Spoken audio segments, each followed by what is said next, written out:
Hello everyone's. I'm Lady T506. Welcome to my channel. I'm here for Real Housewives of Potomac Season 3, Episode 5.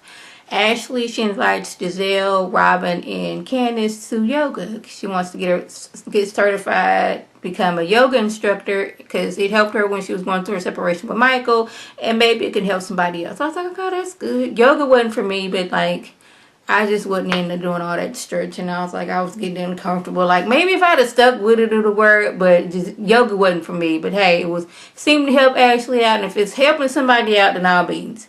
But she a little nervous. You know, Giselle, she like to interrogate the new girls, haze them, if she will. And she kind of worried how she gonna, go about with Candace. So Candace, she's seeing how her and her husband, which, pause for the call, was like, why does she keep on calling this man her husband? I don't know why that is irking my nerves to no end. Like, why? What does husband mean? Because I'll just hear suspect husband when you say that. But anyway, she's saying how he like to, act like he black when he around black people. And I was like, Giselle, like, he like to act black. Like, I don't know why I never did like acting black. Like, what is acting black? Because not all black people act the same. But maybe she meant he's comfortable around black people. Now, we're just going to go on a little sidebar. One of my grandmas is white. She was married to my pawpaw, had 3 kids with my pawpaw, divorced my pawpaw before I was born. But since she had kids with my pawpaw, I still call her my grandma. I don't call her grandma, I call her something else. But she still looks at me as her granddaughter. She's, for the past almost 50-something years, been around black folks that's in my family. She come to family events because she had kids with my pawpaw. And she's just cool. Just like, it's not that she's trying to be like a black person. It's just she's like, that's her family too. And she's just comfortable with it. I'm just going to hope and assume that that's what she meant when she said that Chris likes to act black. But I'm like, the way she said he likes that, I don't see it. But then again, he ain't my fiance, and I don't see him on a regular. But I don't see him trying to act black. I just see him just being cool with the people that he's around at that point. But hey, that's what she says. So Giselle asked her, have you, signed a, prenuptial agreement? She feels that since she got the money, basically he ain't got nothing. He broke. I got all the money over here. But I'm like, do you even have all the money over there? Because it seems like your mama paid for everything. She didn't put money up for you to start your business. She owned half your house. And every time you need some money, you go into mama. So do you have money? But when they discussed earlier, he's like, he don't mind signing a prenuptial agreement.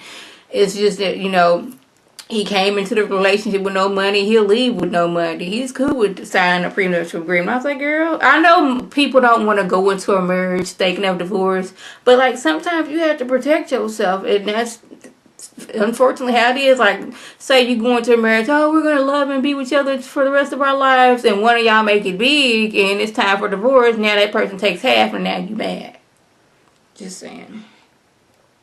So Michael tells Ashley that if she does not cut off her mama, he doesn't know if he can stay in a relationship. And she already told him, I'm not going to sit here and tell you a lie and say that I'm going to cut my mama off. But I'm like, Ashley, like, I know this is your mama, but I don't know how she doesn't see that her mama is very manipulating her, like, so much. I don't know how we went from season 1 to mama's like, Ashley, I can't take none of your money, to now this season is, I'm taking your money and you gonna take care of me, your little sister, and this man that I've been with, that I found in a tent for the past 15 years, and it does not work. Like, Ashley, who's gonna take care of your mama, and how's she gonna get her bills paid if Michael leaves you? Now, you done already said in y'all prenuptial agreement you're gonna be set, but you can't take care of yourself, your mama, your little sister, and this man off of that money. Like, okay, Michael leaves you, then what you gonna do? Who's gonna take care of mama then? Because mama just sat there and told you she's not gonna leave that man. She's just not gonna do it. It's funny how she was quick to leave you to be with a man, and you was her child, but she won't leave this man who will cause her nothing but harm and is not doing anything, just sit on his do nothing stew for the past 15 years. She can't leave him, but she was willing to leave you. Did leave you when you was a child, but you want to continuously take care of her. See, I know I didn't say this before, but like, when we first started the season, I was very side-eyeing Michael, like, you want her to stop taking care of her mom, or her mama need help. And it's like, as we going on in the season, okay, because y'all told her to get rid of this boyfriend. Well, first I thought it was the husband. Okay, get rid of this man who's just basically broken her down, use her for her money, won't go to work, won't work, and come to find out she left you for a whole year when you was a child, and got with this man who happened to be living in a tent, and now you expect me to pay for this man who does not show me respect? I'm gonna need you to go somewhere, Ashley, mama. I'm gonna need you to go somewhere and go somewhere around. Like, who gonna take care of you, your daughter, and this man if Ashley gets divorced? Who gonna take care of y'all? So let's get on to this bubble soccer. I already knew Robin was going to win because Robin is the athletic person in the group. I knew Karen wasn't going to play because Karen wasn't going to try to, like, dislocate a shoulder. She ain't trying to have her hip pop out of the socket. She's just not trying to do that. She's not trying to do that at all. So, I'm also trying to figure out how is it Monique was cheating and still did not make the goal. She didn't pop completely out of her little bubble and was running with the ball in her hand and still managed to not get it in the goal. Can somebody tell me how that happened? So, Chris, his catering company his restaurant was going to be catering the food, but there was some construction on the road, therefore the food was late. So now everybody mad because the barbecue not there. Robin like, I don't really got to eat. Karen's going on talking about some, well, if this had been my function, everything would have been alright and all this other stuff. So when food finally gets there, okay, now there's no napkins. Now, when you have barbecue, you gotta have napkins because there's gonna be barbecue sauce on your hands, and these girls are not gonna be caught on camera licking lips and doing all these other things. Just saying. So now I guess Ashley, she's trying to, oh, how's the wedding doing? Oh, the wedding's doing fine, but my mom was being a bridezilla, which is true. Your mama being a bridezilla. I know that your mama's paying for the wedding, but like, it's normal for like the bride's parents to pay for the wedding. That's not nothing out of the ordinary. But when you wouldn't talk about how, you know, when you need a little money, you just gotta massage your own mama and you get it, and then we're looking like, well, dang, what else does mama pay for? Well, mom, she put money into my business. Mom, she pays half my mortgage because that's her vacation house.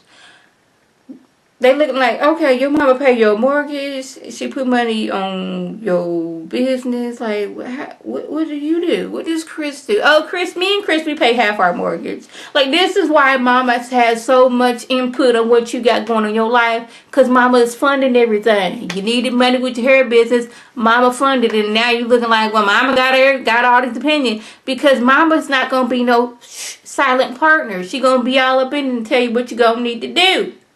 She gonna be always at your house once a month because she pay half the mortgage because it's half her house. That's why she's doing these things.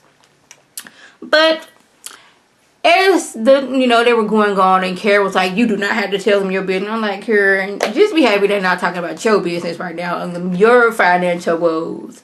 And then we see the evolution of Karen's wig slowly sliding off her head. Now let me find a scarf to show you the evolution. Where is a scarf when I need one? Okay. We gonna say that this little thing is a scarf. Karen's wig was on head like this, and you know she has that very deep part. And as she was talking, it was slowly just sliding off her head like so.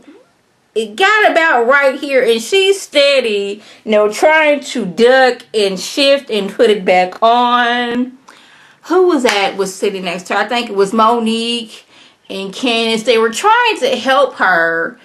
The whole time, camera was just focusing on it slowly, the evolution of it just slowly sliding off of her head. I know I'm probably not using the word evolution right. I'm pretty sure I'm not. But it was just slowly just sliding off of her head, and she's trying her best. I'm like, girl, you should have just took the glasses off and did a quick.